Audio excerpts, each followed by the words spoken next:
Many students retake IELTS because they have failed to achieve the best score, the required score in the writing section. Maybe they are okay with the listening, speaking to some extent in the reading sections, but they find it very difficult or most difficult to achieve the perfect score, say some 8 or 8.5 or 9 in the writing section. Why is it so? The answer is straight. It's because they don't meet the prescribed standards for IELTS essay writing. The 4 parameters of IELTS writing task. IELTS writing task 2. Maybe many students don't know about these 4 standards. They just write the response in a conventional way, the way they used to write at college or at school. Now I'm going to explain the 4 parameters of IELTS writing task. The first parameter is task achievement. Number 2 is coherence and cohesion. Number 3, lexical resources. Number 4, grammatical scope and accuracy. These terms might sound somewhat technical or weird to you.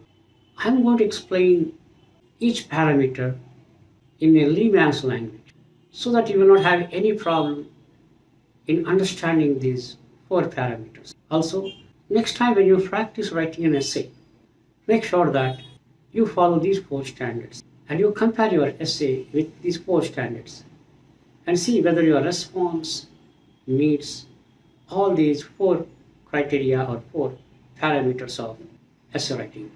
To achieve the best score in the IELTS writing section, just learn these 4 parameters of IELTS writing so that you wouldn't have to retake the test.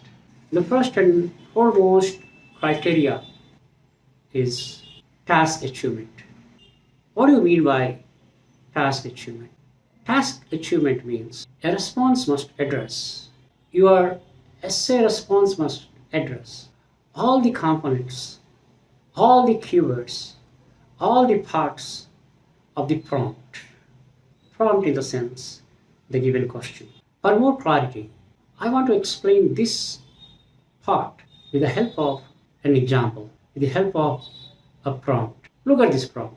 This prompt says, most societies are based on rules and laws. If individuals were to be free to do whatever they wanted, society could not exist. To what extent do you agree or disagree? How are we going to fulfill task achievement in our response for this prompt? To fulfill this parameter, first of all, you need to identify all the keywords. Understand the prompt. What are the main key ideas of the prompt? The prompt is about what? The prompt is about societies. And what related information is given about societies? That they are based on rules and laws. So societies, rules and laws. There are 2 components, right? What are the other components? Individual freedom. So you need to talk about the freedom sought by individuals.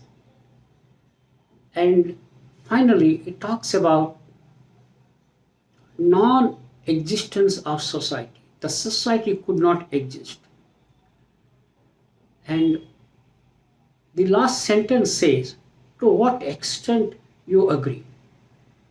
It is not asking you whether you agree or disagree. Instead, it says, to what extent do you agree or disagree? That means you need to write a balanced response, not a one-sided response. If you read the prompt, you will be convinced that yes, every individual must follow the law, respect the law, because law and order, stability in the society, peace in the society is required. All right. And if you write only about laws, and if you justify why we should follow the laws, then you would be writing one side of the prompt. That means it's not task achievement. You are not achieving the complete task. You are achieving only part of the task. If you just address part of the task, why would they give you full score? So that's the problem here. So you need to maintain a balanced stand, in the sense you need to explain why laws and rules have to be obeyed by the individuals, and what happens if we don't respect our laws and rules of the society. But you should not stop there.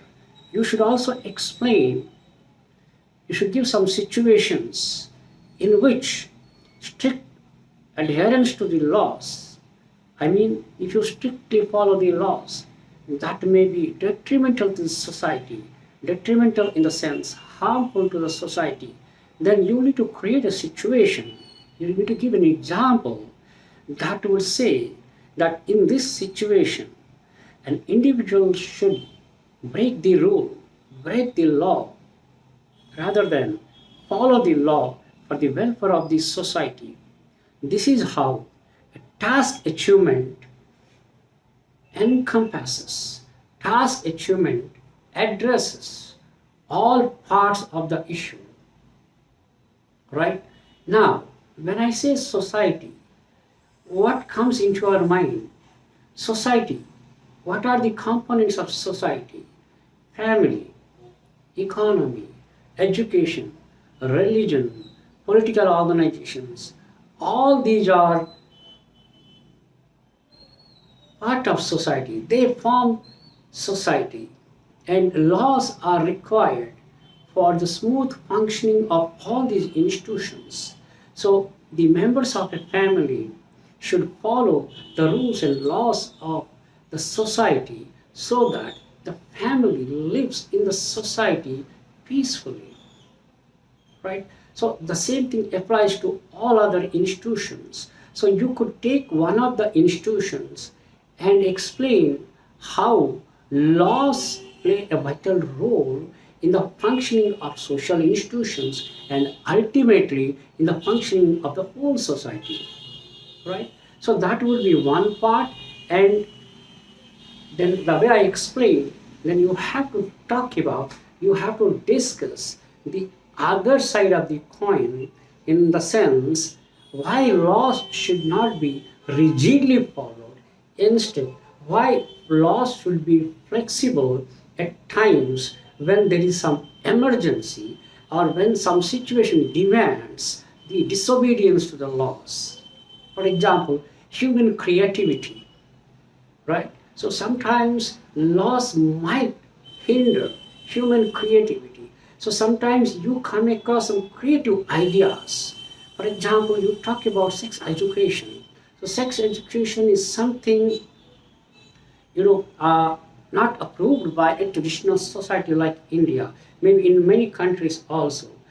Sex education could be a taboo, not welcomed by the society as a whole, but a creative idea has to be accepted for the welfare of the society. So this is one of the examples, but there could be several other examples that you could cite. So at least one example you need to cite in order to explain why we should not rigidly follow laws and rules, and what happens if we rigidly follow the laws and rules.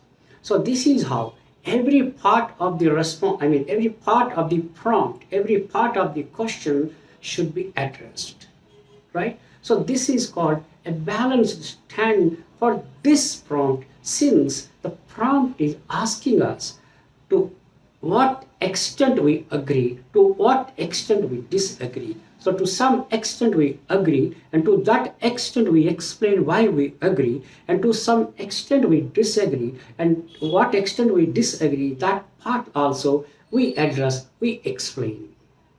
Right? So this is called task achievement. And for this prompt, for this given prompt, I have a response for you. Please go through the response. I'm sure you will understand whether all parts of this prompt have been addressed in this response, right? And in my next tutorial, in my next video, I will explain one or two more parameters for IELTS writing task 2, that is essay. Thank you for watching.